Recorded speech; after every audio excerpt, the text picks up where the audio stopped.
Welcome to the Coming Home Well podcast, the show that educates, supports, and advocates for the veteran community. Your host, Dr. Tyler Piron, U.S. Army retired, will bring you exciting conversations with amazing guests about resources, research, and military history, all geared to helping our warriors to come home well. Here's your host, Dr. Tyler Piron. Welcome back to Coming Home Well. I'm your host, Tyler Piron, and in concurrence with our theme about some of the new things that are happening across the veteran space, we are going to be talking about the PACT Act. You might have heard about it, in passing, but there's a lot of things that you really should know because it's changing a lot of the landscape for veterans to get benefits. So we have Samantha Allen, as she works at the Department of Veteran Services, has a law degree from the University of Richmond, and works on appeals for veterans with the Department of Veteran Services. So she sees a lot of the things that are happening across the veteran space, especially in regards to the PACT Act. Sam, thank you so much for joining us on Coming Home Well. Yeah, happy to be here. Thank you for having me. So what is the PACT Act? What does that even stand for? Yeah, that's a great question. It's actually the Sergeant First Class Heath Robinson honoring our promise to address comprehensive toxins Act of 2022.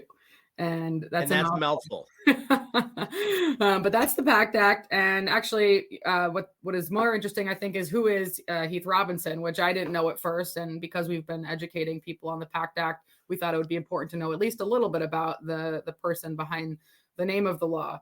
And he was a Sergeant First Class Army National Guard veteran who was diagnosed with a rare autoimmune disorder and lung cancer after serving in Kosovo and Iraq, where he had prolonged exposure to burn pits. And he unfortunately passed in 2020. So he is sort of the name behind the law and represents so much of what the PACT Act is meant to help aid in, the access to benefits for this population of veterans who served kind of post 9/11, although we have a lot of veterans who benefit from the PACT Act, and we'll get into that. But that's who Heath Robinson is. So we like to make sure we have a name behind the law. Yeah, there's so many of those cases. I guess he's the one that they said, hey, look, this is the emblematic case that we really need to change these laws because of this. Right. Absolutely. And that burn pit exposure is a lot of people now sort of associate the PACT Act with burn pit exposure, even though it is more comprehensive to include toxic exposure and actually increased access to benefits for veterans who served in the Vietnam era. And it also helps our Camp Lejeune veterans with exposures that they experience with contaminated water. So it's very broad, but burn pits is very commonly associated with the PACT Act. I think John Stewart was really avid about his advocacy for this passage, and many other celebrities and active advocates in this space. So we're glad it was passed in 2022. Yeah, these burn pits, they had everything from fuel to feces to batteries to you name it. If it was excess, they were throwing it in the burn pile, and right. All sorts of chemicals and nastiness. And I think they're only now realizing all the long-term health consequences of burning all the things you should never be burning and breathing.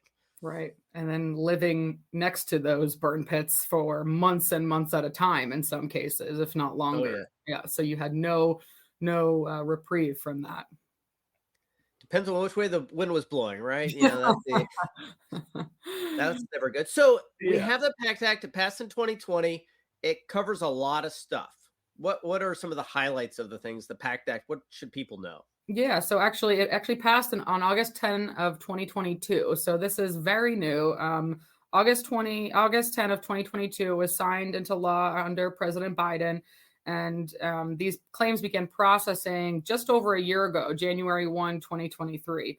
And there is some confusion. I want to be clear. There's no deadline to the PACT Act. It doesn't expire.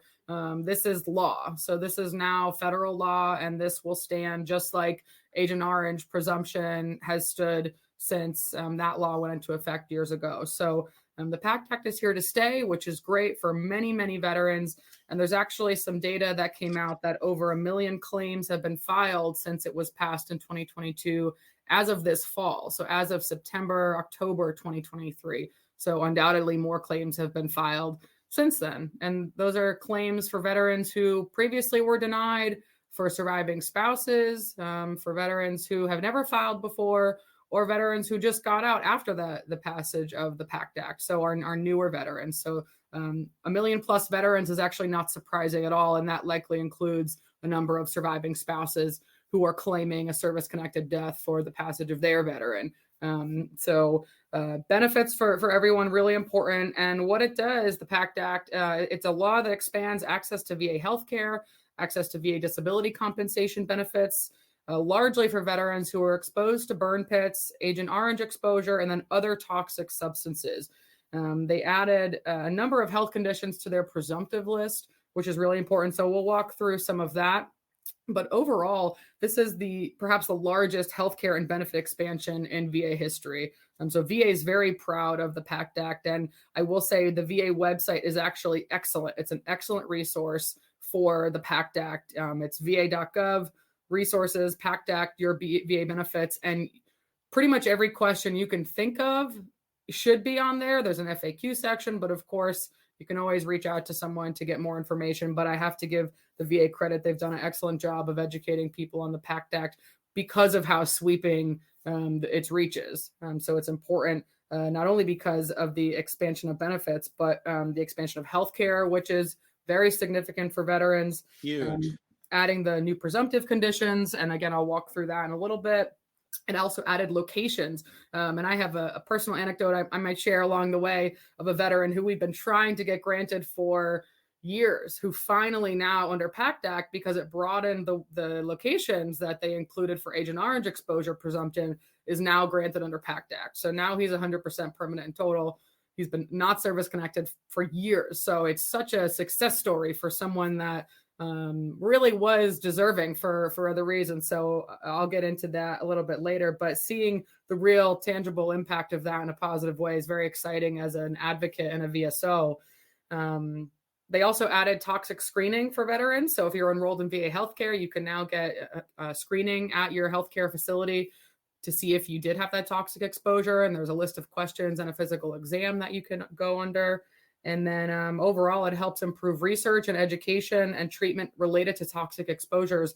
Like you said, these veterans were exposed years ago, and only now are we realizing the negative and, life-altering and fatal impacts of the exposure, much like we didn't know at the time. So we say, right, about the negative effect of herbicide exposure in Vietnam. And then all these years later, we have a host of disabilities that many veterans who were exposed to Agent Orange are grappling with. So very similar, right? We're on that same path of, we learn now what the real negative impact is, and how do we try to make a veteran or the surviving spouse whole. And I think the PACT Act, goes in the right direction. In a lot of ways, it will never make anyone whole. But it does do a lot to give them the compensation, give them the access to healthcare and the education that they're deserving of and entitled to, and we owe it to them, right, to do that for them. So I have a lot of good things to say about the PACT Act.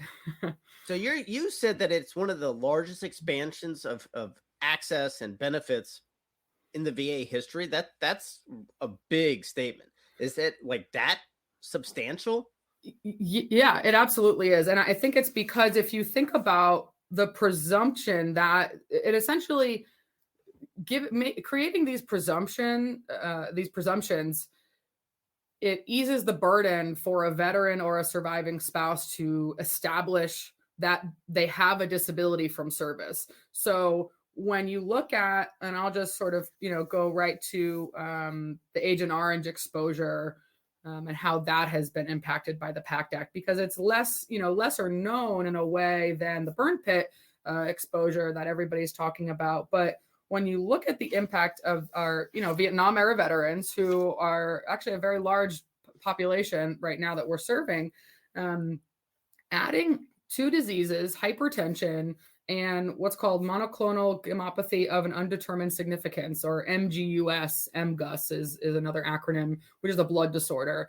adding those two conditions as presumptive conditions for Agent Orange exposure, especially hypertension. Many, many veterans have hypertension. So now this means that a veteran who's service connected for hypertension, because he served in the Vietnam era, has Agent Orange exposure conceded, he can, maybe even if he's 0% for hypertension, he can still get his blood pressure medication for free at a VA facility. So now these veterans who are realizing that they can get their health care and they can get their medications, their prescriptions because obviously the cost of medications is rising and it's a huge burden on the veteran. Yeah. When the VA can finally eat that cost by making it easier for the veteran to have access to it because they've made it easier for them to demonstrate that their conditions from service, it's the ripple effect of that is huge. And it's, in this case, it was hypertension and this blood disorder, but in previous years, we had other conditions added when they had the Blue Water Navy Passage Act come through, and they added different conditions. So every time they add new presumptives for different eras of veterans, it makes it easier for them to get access to healthcare, get their prescriptions, and get compensation, which is what I deal with mostly, is disability compensation. And when we look at the Agent Orange exposed veterans who are most benefited by the PACT Act, it's really the locations that they added for Agent Orange presumption. So I'm just still shocked that we're dealing with Agent Orange 50 plus years after the end of that war. Yeah, it's golly. It's really something. And that was, if you look at how the VA through medical research and studies and years of deciding, okay, if you served, at first it was in country in Vietnam, and then it was brought in to include the Korean DMZ. And then finally, with the passage of the PACT Act, now they include all of our Royal Thai military bases, which is so many of our Air Force veterans who served in Thailand on these bases. And there were a few bases, but that work. And then I think we might have talked about this at our last. We did. I remember you talking about it because I was like, and Thailand, what does that have to do with Vietnam? But they were there. They were there. And what's amazing is that even then, even though the bases were deemed presumptive, you still had to have a specific MOS or a job to qualify for that presumption. So we were having to go on appeal, and the veteran would have to recount how they were close to the border and the perimeter of the base. Some additional duty or TDY or something. Exactly. No longer. So, and that's just 2 years ago. I mean, this is a very real impact that's happening now. To have these veterans who served in Thailand from January 1962 to June of 1976, that whole time period, now they qualify for Agent Orange presumption is huge. It is so significant. So there's this huge number of veterans who were denied years ago, and think just basic disabilities that you might not think about, like diabetes, mellitus type 2. You can get 40% for diabetes if you meet the criteria for the VA, and you can get your medication, your insulin or your metformin, whatever it is, covered through the VA. And that's a huge incentive for veterans to get all these sort of maintenance drugs and everything else are so expensive. Right. So yeah, the healthcare is huge. I mean, obviously they're going back and saying, hey, I was denied for this. The law's changed. That's huge. But I'm like, gosh, how many of these folks are there that, because we're talking, 70-year-olds right to their 80s. Yeah. At a minimum. Yeah. And that's the one, my sort of my biggest current success story is, without sharing too much detail, we were trying to get him service connected under the theory of ionizing radiation. He worked on a nuclear sub that had a reactor spill, and we had great evidence, a nexus letter, which I know is probably something familiar to your listeners, from the VA and a private provider. So we had so much good evidence, but proving even to the 50-50 standard that you were exposed to ionizing radiation is very, very challenging. The VA does not make it easy. And so we were getting nowhere with that. And this veteran filed his claim in 2008. And PACT Act comes through, and he's granted for first condition, second condition. Then we add more conditions. And he has so many Agent Orange presumptive conditions that he's now 100% permanent in total. He's gotten tens of thousands of dollars in retroactive pay. And him and his wife are finally free of fighting with the VA, which is what they've done for the greater part of almost 2 years, 20 years, at this point. So And that's got to be a very frustrating, because when you're exposed to these things, like, hey, this is because of that, and I know it is. Yeah. And not like, yeah. there's some people like, maybe not, but nuclear reactors, Agent Orange, come on, we know what we're around. Oh, yeah. And then veterans really have specific memories of, I was handling this, or this plane carried it and we unloaded it, or the anecdotes are specific. This is not, the VA will see through it. If it's like, well, I might have been around Agent Orange, typically this era of veterans knows exactly their exposure. They know where they were when they were in country, or if they were on base. And for many of these veterans, they did multiple tours during the Vietnam War. So there's, to have this, and it wasn't even just, and this veteran, I'll add, it was because of his service in Guam that was added under PACT Act.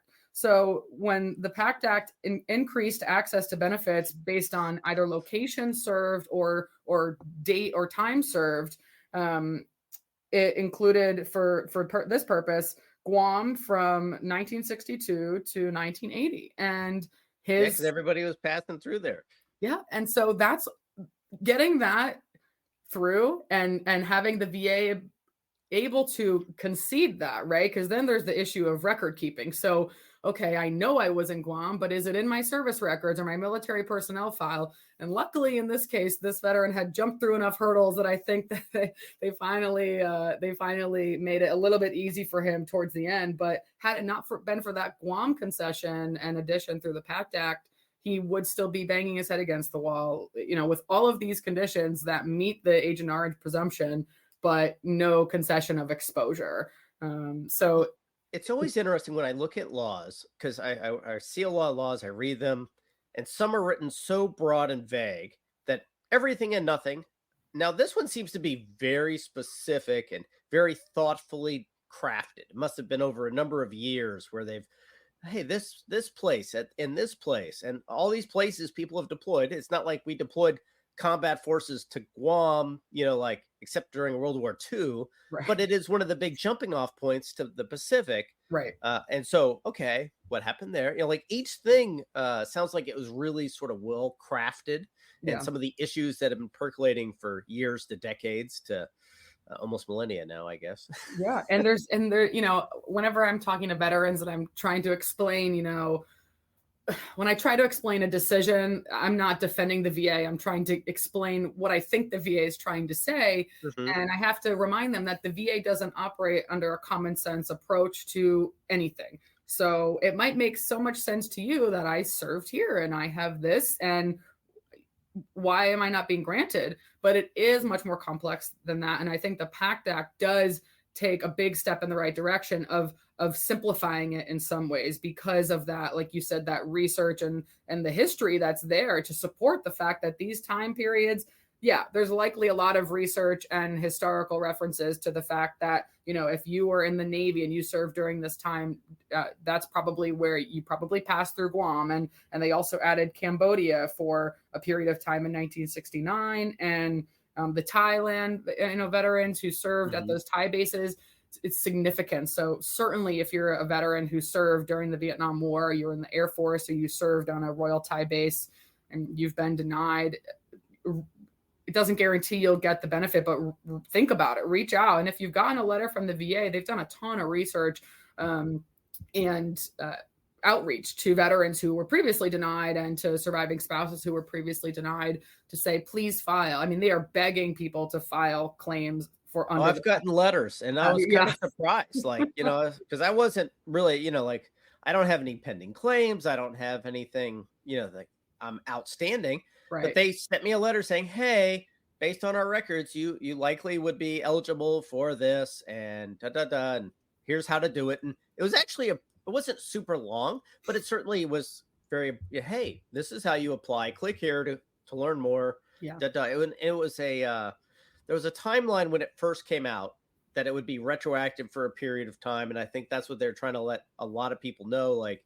if you put in a claim now, it'll go back for a year, however long it was. Right. And so you would have more time, even though the VA decision would take longer because it's a new law. And I was like, oh, that's really good. Now, it didn't affect me, but Right. There's a lot of people who it does affect Sure. and needs to go. And now that initial claim period has been more than a year. Right. But so the PACT Act, it covers a lot of things. But we mentioned the presumptive conditions.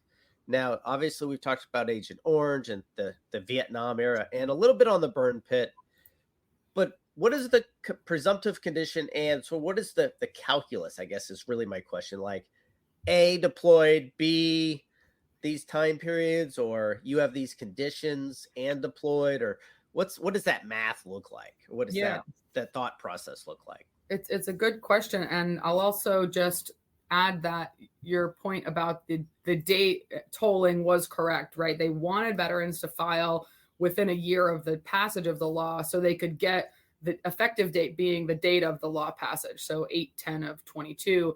And they were encouraging veterans to file an intent to file within a year. So before 8/10 of 23, in essence, because even if they had an intent to file and they then file a claim, it would go back to the date of the act being passed. So it really, they really did try to get veterans to come in and to increase the chances that they'd get that retroactive pay, as long as they had a diagnosis of the condition at the time that they filed that claim, whether it's within a year or within a year of their ITF being filed, that would go back to the date of the law. And quickly on effective dates, the only sort of earlier effective date prior to the date of the law that's possible is for surviving spouses. If they had previously filed for what's called DIC, in essence, a death benefit for a service-connected death of a veteran, and they had filed years ago and now they're eligible under PACT, the VA is going back in some cases to the date of that original claim, depending on when it was and what the evidence was at that time. So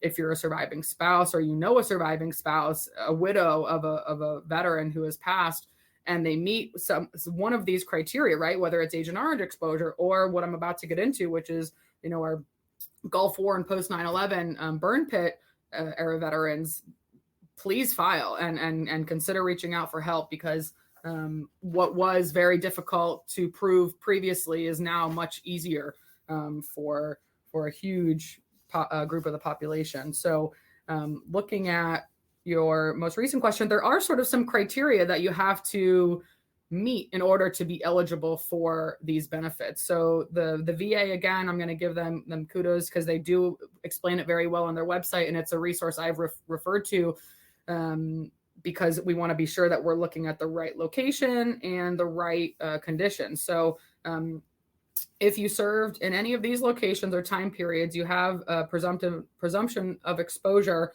if you served on or after 9/11/01 in any of these locations or the airspace above. And they have Afghanistan, Djibouti, Egypt, Jordan, Lebanon, Syria, Uzbekistan, or Yemen. And then prior to that, if you served in any of these locations or time periods or in the airspace above after 8/2 of 90. So this is that first. Wow, all the way back to 90. Yeah, that first Gulf War, Bahrain, Iraq, Kuwait, Oman, Qatar, Saudi Arabia, Somalia, and the United Arab Emirates. So that's sort of like the prong one, that if you meet any of those locations, dates of service, even if you step foot in Lebanon after 9/11/01 for a day, even if you were there for a day. And that's sort of that broad interpretation of the law, because they don't define how long you had to be there. That was actually my next question. Yeah. Like, my wife had gone to a number of countries. She was working for the SecDef. And so they would travel like, a day, 2, a week at a place. Mm-hmm. And she's like, well, I was in Iraq, I was in Afghanistan, but I was there for like 10 days. And I'm like, this counts, actually. Mm-hmm. Yeah. And she's like, really? I'm like, yeah. Normally 30 days or 90 days for like, the combat ribbons and deployables and things like that. And I said, well, you're kind of TDY, but it counts for this. Sure. And she's like, I don't know about that. And that's a normal reaction among veterans, because you're like, I don't have any combat ribbons or anything to just show other than some TDY orders. Right. Exactly.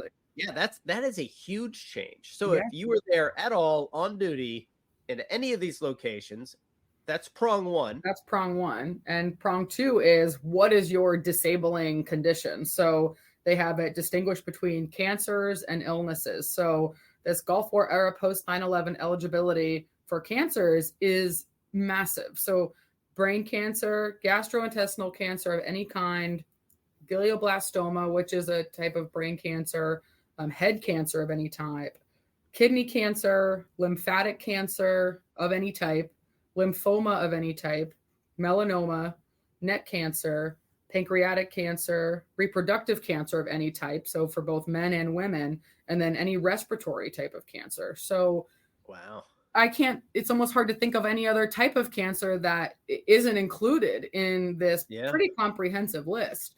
I'm sure one of these doctors could come up with some, but that sounds like a lot of them. Yeah, it's pretty broad. And then there's the cancer list, and then there's the illnesses, which is where we're seeing a lot of these claims come through: asthma, chronic bronchitis, COPD, chronic rhinitis, chronic sinusitis, chronic bronchiolitis or obliterative bronchiolitis, emphysema, granulomatous disease, interstitial lung disease, pleuritis, pulmonary fibrosis, and sarcoidosis. So, very respiratory heavy on this list of illnesses, which is broader, which is more limiting, I think, than the cancers. The cancers are very broad because you have many body types, whereas a lot of these illnesses typically are the respiratory conditions, which I think goes back to the idea that you're inhaling these toxic chemicals either near the burn pits or in passing or during your deployment. So it factors in this very broad range of toxic exposures. But yeah, so if you served in those places, and again, the VA does a great job. If you're listening to this thinking that sounds like a deployment I had, the va.gov PACT Act, see if you qualify for that sort of first prong, which is, did I serve at that time during that period at that location? Did I serve on or after 9/11/01 in any of these locations? Did I serve on or after 8/2 of 90 in any of these locations? And if you did, and you have one of these conditions, that presumption is there for you. So if you have to be like, hey, my tent was right next to the burn pits, and all night it was smoldering. You don't have to prove any of that. You were there. That's the easy part now, because you used to have to show like a really direct relationship to, like, hey, I was like, my cabin was full of smoke, or my tent or whatever. Oh yeah, the testimony I remember of veterans in Vietnam talking about their hooches and what they would feel coming through Agent Orange, trying to establish that they were exposed to Agent Orange on a Thai base because here's where we were next to the perimeter, and we didn't leave, and if we did leave, we went into the town and we came right back, and the testimony had to be so specific, and even asking for letters from people that went to visit them, for example, to verify or corroborate that what they said happened. And same thing up until the passage of the PACT Act for veterans who had that sort of exposure. And it wasn't something that I think veterans thought about at the time, right? When they're serving, they're obviously, and you maybe even be able to speak to that, you're not thinking about, well, this is really bad for my lungs right now. You're focused on the mission. Coughing at the time. Right. Or in discomfort at the moment. You're not thinking about it. Same thing with depleted uranium or any of these other things. You're firing the next round. Right. But yeah, when you're there, unless it's causing like issues at the moment, like, oh, I can't stop coughing. Right. I'm going to move to another tent or something. Right. You're not thinking about it at the moment. There's a million other things like incoming and, what's the next ice cream and surf and turf, and that right there is, I think it makes a veteran feel, hopefully it gives them sort of the ability to exhale a sigh of relief, because they don't have to try to prove, they don't have to go back and relive what they went through, which is, a very difficult thing, especially when we're going through a mental health claim and we're trying to notice that none of these conditions are mental health related, right? That hasn't changed at all. So for our this era of veterans who are struggling with mental health issues, their struggles are in some ways the same. This helps with a lot of these other conditions that they might be experiencing, but that doesn't change, what's going on. It's sort of the unseen disability, the invisible disability of mental health struggles. So Certainly, there's still very important claims that we recommend filing, and there's a really good way to go about that. But part of the struggle with those claims is reliving what you went through, and that's very challenging for a lot of veterans. And now they don't have to do that. They don't have to go and talk about what they were going through on that deployment. You can usually just look through their service records or their military personnel file or any deployment history, say, okay, you served. And there's actually, it's called a Terra memo that is being associated with the veteran's file in their VA file. If they have that Terra concession, that toxic exposure risk assessment. Okay. I was going to ask you what that meant. Yeah. And I should have said that first. But we're seeing that when we the lingo. So yeah, when we see a claim and we see sort of a VA review, and there's more automation coming through that we see with the VA, but when we see that, there's that concession that the veteran has that toxic exposure, it opens up the doors for them. And of course, we're still seeing VA deny because they are still the VA, but we can push back on that so easily. And we've had a lot of success doing that with, file a claim for a PACT Act presumption, should be straightforward. 9 times out of 10 it is, but this time they get denied. We can do a higher level review, which is essentially us asking the VA to look at this because you've made a clear error of law or fact. Veteran clearly served during X period, clearly has X cancer or illness, so he should be granted. And that has been successful as well. We just need to educate the VA sometimes when it comes to their quick denials. Yeah, it's a bureaucracy. I mean, that's the reality. And, the juxtaposition between the VA sending all these letters and reaching out to everyone that they think or have some reason to believe would be eligible for the PACT Act claim and pushing it is so contrary to the belief that so many veterans have that the VA is just trying to screw me. Yeah. When they're doing a lot of effort and work to reach out to folks to file claims. Yeah. And I don't think anybody at the VA is maliciously doing anything. It's a bureaucracy. They got to make sure all the boxes are checked. Right. And then they go, absolutely. If they miss something, okay, bad things, somebody who is eligible got denied. But there's the reason the VSOs are there and everything else to fix it. Right. But it is kind of that juxtaposition, right? Like, hey, we expect them to deny things that they shouldn't. Well, they're also going, hey, you are totally eligible for this. Based on our stuff, you should probably file a claim. Right. I've never seen such a campaign to invite claims. And I've been doing this going on 6 years. And I remember when the Blue Water Navy Act was passed and there was a lot of outreach there, but that only moved the needle so far because it didn't expanded the location, for our Blue Water Navy veterans, but it eventually added hypothyroidism and Parkinsonianism and one other condition that I also talked about in my last podcast that is escaping me right now. Look it up, folks. The last interview with Samantha Allen, it's great. So if go listen to that one too. It's still totally valid. But that that outreach for my veteran, for example, who wasn't granted until Guam was added. He got that letter under the Blue Water Navy Act, but he still wasn't granted. So It moved the needle a little bit. The PACT Act truly has made it possible for many, many veterans to get, and that's why so many claims are being filed, over 1 million as of the fall. Is that a lot more? Like, what is that in comparison to like 100,000 or like, it's always that challenge of like, oh, that's so many, but is that just seem and it may be a lot. I mean, if they're touting it, it's probably a lot. It's a lot more. I think they still, and they have a lot of information on their website about how many claims they're processing. I have never tracked it as closely as the PACT Act because I think that the campaign to invite claims has been so broad and so targeted at the same time for people who actually can benefit from refiling these claims. And we're seeing them for, widows go back to the date that they were granted. I mean, we're seeing retroactive payments and pretty large numbers. So I think that, the number of claims that are filed is always a high number, right? Because how they track it is sort of, yes, number of claims filed, but also how long it takes for them to process a claim. And for what I do on appeals, that that timeline is pretty extraordinary. So for a veteran right now who gets denied and files an appeal and requests a hearing with a judge, it's a 3-year wait for your hearing.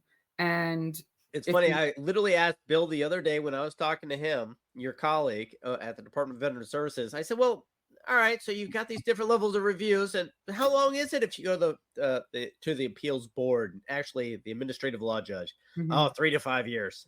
Yeah. And I was like, yeah, that's a long time. And that 3 to 5 years encompasses, waiting for your hearing, but also getting your decision after your hearing. Mm-hmm. I just had a veteran who was granted back to 2018 because his claim was filed in 2018. He had his hearing with me in August of 22. We just got his decision last week, January 24. So that's a year and a half after the hearing. Wow. And it was granted back to 2018, which is great. But now we're also contesting the evaluation they assigned because he hasn't been examined by the VA in 6 years. And they use data from the original claim to assign an evaluation, and he should have been reevaluated by the VA. So now we're having to file a supplemental claim to demonstrate that he should have been examined and he's entitled to a higher rating. So the timeline just continues. Our caseload, it grows because the time it takes for kind of finality and resolution is, it seems like infinity sometimes. It's a very, very long process. And that's why when a veteran gets granted, I'm like, take the money and run, just be done fighting with the VA if you can be, right? If you've got your rating, if you've got your healthcare, if you've got whatever it is you are seeking, which again, I don't think is going to make them whole, but I think it helps in a lot of ways, whether it's the validation or the acknowledgement or the compensation, whatever the motivation is. Mm-hmm. Once they have that, I would say close that chapter and go enjoy the next chapter, which is maybe using that money to save for a grandchild to go to college or pay off a debt that you've had, or, whatever you decide to do with it. It's your money, and it's tax-free, which is, what we're huge. So it's so exciting for veterans to get that after all of these years. And the PACT Act it's doing a lot for the compensation piece, but, for all the people who have perished from, the illnesses and the cancers from Agent Orange exposure or burn pit exposure, all we can do is try to help them get access to these resources in this next chapter of their life and be, an ear for them. We have a lot of widows who got these letters who unfortunately didn't meet the criteria for different reasons, whether their late veteran didn't serve in the right place or they didn't have the specific condition. Like you'll notice I said melanoma has been added for the Gulf War and post 9/11 veterans, but melanoma is not considered a presumptive of Agent Orange exposure. And so we're still having to fight on a direct service connection basis to get those veterans granted. So we have plenty of work to do, keeping us busy. This has been a really nice law to be able to celebrate the benefits because they are sweeping and they are real for so many people. So the real takeaway is, if this applies to you, even if you've applied in the past for like asthma or sinusitis or any of these other conditions, I only mention those because I have both those. Okay. And so I'm very aware of the rules, and they're very strict, and there's very all sorts of medical things. And then also trying to prove that it was related to service. Now, if you serve a short term or you deployed most of your time and then you got out, it can be very difficult to prove. So this sort of lays the groundwork. Hey, you deployed and you have this, boom, you're eligible. There's a bunch of others, all those cancers. There's a whole bunch of them. Anything to do with the brain, the respiratory, reproductive, that's a huge bunch of stuff, especially for the 9/11 folks. But go look at the illnesses that are presumptive, because if you deployed and you have one of those, some of them are much more common than others. Emphysema is probably a little less. Sarcoidosis is probably a little less. But bronchitis or COPD, lots of people with COPD. So if you have those conditions and you deployed, you're probably eligible. Go file. It doesn't cost you anything.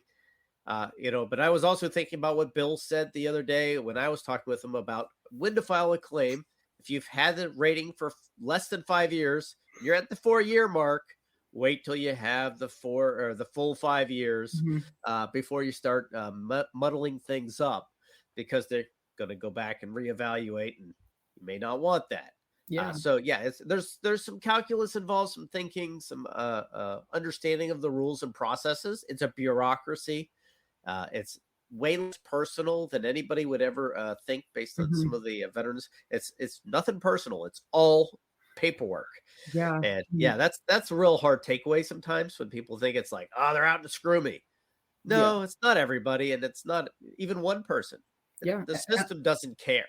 And I think that's one of the harder parts, is because when I the empathy that you're not going to get from the VA, that I feel is so important in this process, is that there is a veteran behind that decision. So when you're denying that veteran and you're saying, well, nothing happened in service, and you don't have this diagnosis, and no favorable findings, and you need new and relevant evidence, and you don't have any. I mean, you're just getting knocked down every peg, and it's very debilitating for veterans who are feeling so defeated through this massive bureaucratic process. And one I'm thinking of right now, going back and forth with him and his wife, he's like, I feel like when I read that decision, they're talking about a different veteran. They can't be talking about me, because clearly I have this condition, and clearly I should be rated at a high rating. This is for actually a PACT Act presumptive veteran, but he keeps getting his lung condition rated at 0%, even though he really does meet a higher criteria. And he's like, what are they not looking at? What is going on? And those questions are tough to answer, because is it a sloppy copy and paste job from a new VA employee who didn't have their rating reviewed before it was sent out? Maybe. And I can't defend that. All I can do is try to be solution oriented and stay in that sort of problem solving mindset of, we have to push back. We have to give them what they need. And if we have to appeal, it is challenging right now, because it is such a long wait. And unless you are over 75 or at risk of homelessness or in a state of financial hardship or terminally ill, you're waiting 3 years right now. I mean, it is personal for the veteran. Don't get me wrong. And where you served, and you can look at the evidence and go, yeah, this totally makes sense. I have X, I was Y, and your story. And do mistakes happen? All day long. Is there a high turnover of people doing the evaluations? Yes. Is it really kind of high pressure, low grade junior work? Yes, unfortunately. It's not like they have teams of lawyers and medical professionals that are reading these and understand all the terms and the pathologies. No, it's like secretary level type of work that they're going through, and they're great people, but it's also very difficult. There's a lot of rules and a lot of things that they're not aware of. Yeah. Not necessarily, especially since they have a lot of turnover. And so mistakes happen. Yeah. But there is no grand scheme at the VA going, let's screw as many people as we can so we can save some money. I've heard people, because there's this huge kind of push to get to 100% for a lot of reasons, right? The income that you're receiving, the tax break you get if you're Chapter 35 eligible, permanently and totally disabled. And I've had veterans who, Bill may have touched on this in some ways in his last podcast, but when they get close to 100 and then they get proposed to be reduced, some veterans think, well, they must be doing that because they don't want me to get to 100%. They must see that I'm close, and they are proposing to reduce me so I don't get to 100%. And I said, you're giving the VA way too much credit. There is no way that they know that you are that close. It is all an algorithm. I think that when you push and push, that getting to 100% from 90 is very challenging. Getting to 90 is challenging. And I think for some people, they will spend decades doing that. And others, are able to get 90% with a BDD claim right out of either retirement or separation. And then maybe getting to 100 is something that will happen naturally, or maybe it's not their goal. But we are seeing a huge rise in veterans who are trying to get to 100%, or when they do get to 100%, they want to stay there and have sort of, put roots into that 100% and keep that permanent and total status. And that's challenging because we can't guarantee anything, right? You're still working with the VA. And if someone picks up your claim and they notice something, or you file an increase and you shouldn't have, then the VA is going to put you sort of back in that churning of, well, this is a claim and it's going to be worked by 10 different people over the course of however many months. And you're going to get an outcome. You're either going to love it or you're going to hate it. And that's very frustrating for advocates and for veterans, and less so for the VA, right? Because they're doing their job. Like you said, this is sort of administrative secretarial work that they're doing. The next step. Yeah, Bill did talk about that a little bit. We didn't really talk about the 100% directly, but yes, there is a lot more people that are going for 100% that arguably probably is a bit more of a stretch of the evidence sometimes, based on my own experience with dealing with a lot of veterans. I'm sure you have your own experience, but I'm not going to ask because that's a whole different issue.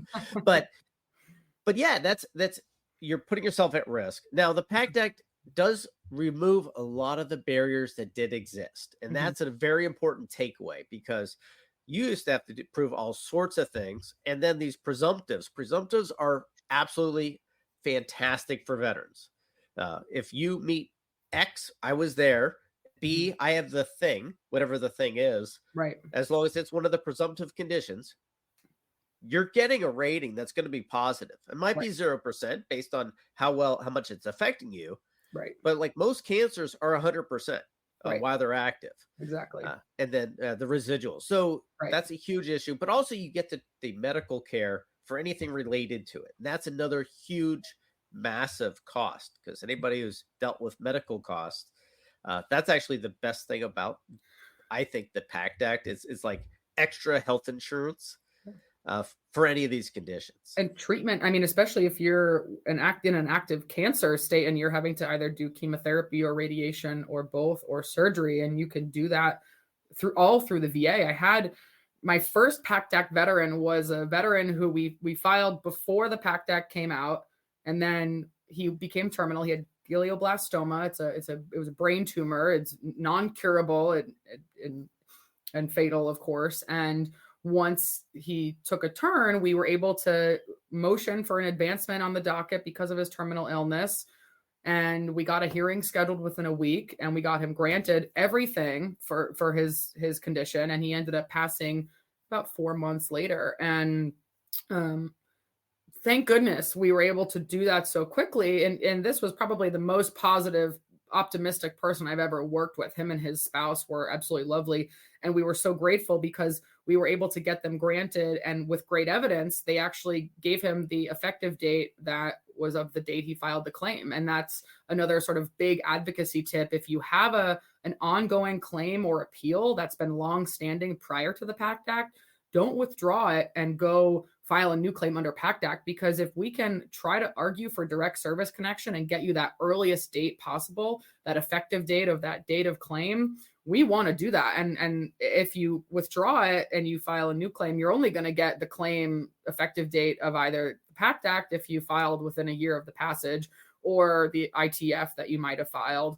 But safeguarding that effective date is crucial. And it's not possible for everyone, right? If the evidence isn't there, but under PACT Act, it's there, you're going to get that August 10 of 22 date. But I have an active appeal for a veteran who meets the presumption under PACT Act for breast cancer, right? Reproductive cancer of any type, filed her claim in 2016, and we're still waiting for that board decision. We have great nexus letters. We have great evidence, in-service complaint.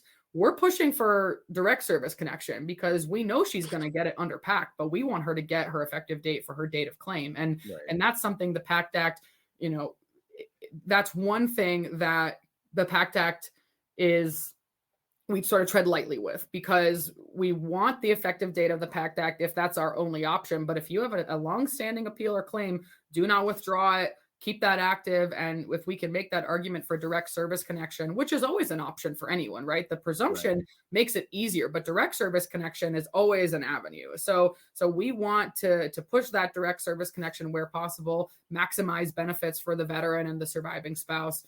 And so that's another kind of advocacy tip that we're making sure that people, because at first when the PACT Act came out, we didn't, it sort of what do we do? Do we want a quicker decision? Should we withdraw and file a new claim? And our consensus as the appeals team was, don't touch it, leave it alone. We want these claims to sort of go through the system, even though it's going to take longer. And so we're really waiting for decisions. We are right in the thick of it right now. So that, massive campaign to file claims and invite claims, it's very real and ongoing. And Virginia Department of Veterans Services, happy to help, and any other VSO. I know DAV is doing a lot for the PACT Act, and they're very outspoken and trying to help with veterans, and all the other VSOs you can think of. But you should not pay for help when it comes to this sort of service. We're seeing a huge rise in entities that are charging too much and promising something that they really can't guarantee to a veteran. And like, hey, hire us and we'll get you 100%. Yes. And we're asking a lot on the compensations side. They're charging a lot of money for either nexus letters or this sort of like ad hoc service where they're not an attorney. They're like an organization, and there's many of them popping up. So it's not just one, but we are having veterans come to us and saying, well, this group helped me with my claim, and now they're not answering their phone. And, I was denied, or I'm proposed to be reduced. Bill had a wild story recently about that sort of situation. So always be, wary when it comes to entities who are asking, promising what they can't deliver, because you can't promise anything in this space, right? We can say you should be entitled based on the fact that you meet all the criteria, but you might still, if you get denied, we have recourse, right? We can do a supplemental claim or appeal, what have you. So PACT Act has a lot of good there, but like with anything, we have to tread lightly. And, we don't want you to file on your own. We want you to reach out, and I'm available, phone or email, as is Bill and my team. And you do such a great job educating veterans and this demographic. So reach out to Tyler too. Yeah, reach out. The Department of Veterans Services is all over the state, all over the Commonwealth. And they're distributed. So there's a lot of folks you can reach out, and the appeals team is obviously doing a lot of the appeals, but they have a lot of VSOs that are throughout the entire Commonwealth. Go reach out to them. It's super easy. Sam, I had one last question. When you've alluded to it, and I don't think that it makes any difference, but just to clear it up, if you're filing for a PACT Act, is there anything different you have to do to file for a PACT Act claim versus any other claim? No, there's not. There is now they created a new form. So the VA form 526EZ actually has, I believe, a question that asks about that toxic exposure. Like, were you exposed to X, Y, or Z? So I think it makes it a little easier on the front end on the claim to narrow down what you're claiming, but it's still the same. Put a stamp form on it. Hey, this is a PACT Act claim. Right, exactly. And so, you can do it the same way. And actually, they've made it very easy for veterans to do it on their own. While we still think you should work with someone, they made it very easy online to say what you're filing for. So, same claim process, but if you're filing for a condition that's a PACT Act presumptive, you can just put it right on there, right? Like asthma due to burn pit exposure in Iraq. And by the time that claim gets to your file, there should already be a concession that you meet that criteria, because they did this massive automated review, in essence, assigning this presumption preemptively for these veterans. So I think that's probably a part of the campaign to invite claims. They had to be ready for these claims. So they had to sort of have this low-hanging fruit of, does this veteran qualify? Are they eligible and are they entitled? So a lot of that is already in the file. Even if you haven't filed yet, there's going to be a notation of whether or not you meet the presumption under PACT Act. And so nothing changes for you. Some stuff changes on the VA side, hopefully to make it easier to grant you, though.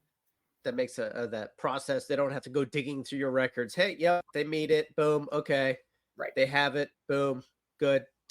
Exactly. How bad is it? I guess that's the next step. And then boom, you get a decision. Do you think that is facilitating faster decisions because of the presumptions?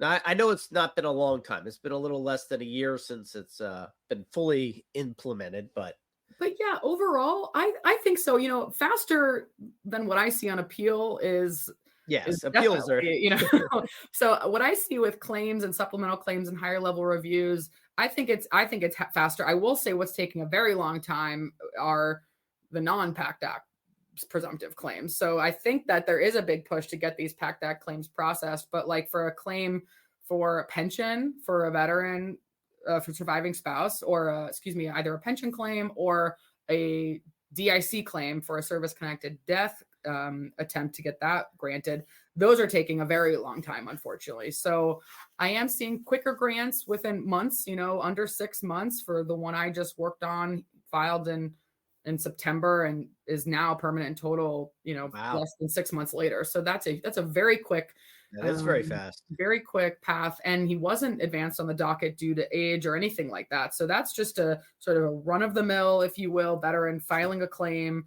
with no flashes for, fast tracking it, no Purple Heart, nothing like that might make things move along a little bit quicker.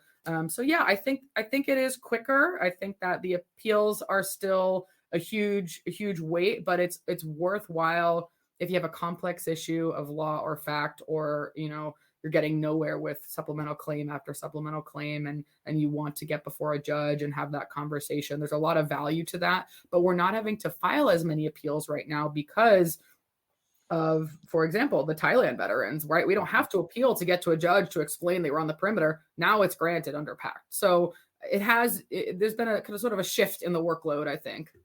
So it's no longer 3 to 5 years waiting for a judge. It's, hey, yeah, boom, done. Obviously, you've talked a little bit about it. If you have an existing appeal, if existing process, you want that to keep going because the effective date could be years to many years in the past, and that's the effective date, and that's when your benefits would have started. So that's definitely a benefit to keep that going. Yes. As always, consult a VSO, especially someone who focuses on appeals before making any of those decisions. The Department of Veteran Services, in full transparency, is my VSO. They have any of my claims. They're the people that reach out, and they do a fantastic job here in the Commonwealth. Each state has a similar organization. The Department of Veteran Services here in the Commonwealth is fantastic, but there's fantastic ones across the country. Go reach out to them or any of the other VSOs, American Legion, VFW. There's so many excellent organizations, but don't pay for it, folks. All these things about, hey, we'll get you a Nexus letter, we'll get you this, and we'll get you 100%, and we'll only charge you many thousands of dollars or some percentage of whatever we can recover. That's not quite always legal, depends on what state you are in, but also they can't promise anything. Anybody who promises anything from the VA is either corrupt or lying to you. It's one of the two. So that's it. Yeah. So reach out to your local VSOs, the ones everybody knows. There's some other great ones, just because you may not be as aware they're in this space, but yeah, you can go check them out. There's a lot of really good ones. If they're charging you, be very suspicious. And get some other advice, because that isn't always the best course of action. Might set you up. As we were talking the other day, the only reason that you can have a claim that's been for 20 years is because of fraud.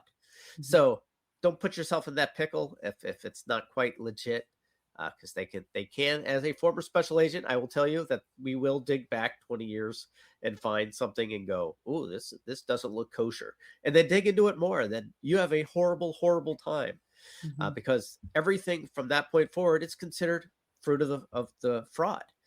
So that's a very bad situation. So don't do that. Sam, thank you so much for joining us on Coming Home Well. I certainly appreciate everything that Department of Veteran Services here in the Commonwealth does, but especially the appeals folks. You guys are such a wealth of resources. Thank you again. Yeah, thanks for having me, and appreciate you taking the time and educating veterans in the way you do, and hope to talk to you again soon. All right, take care. Thanks for joining us this week on Coming Home Well with Dr. Tyler Piron. If you enjoyed this episode and you'd like to help support the podcast, please share it with others, post about it on social media, or leave a rating and a review. Thanks again. And until all are home and all are well, this is Coming Home Well.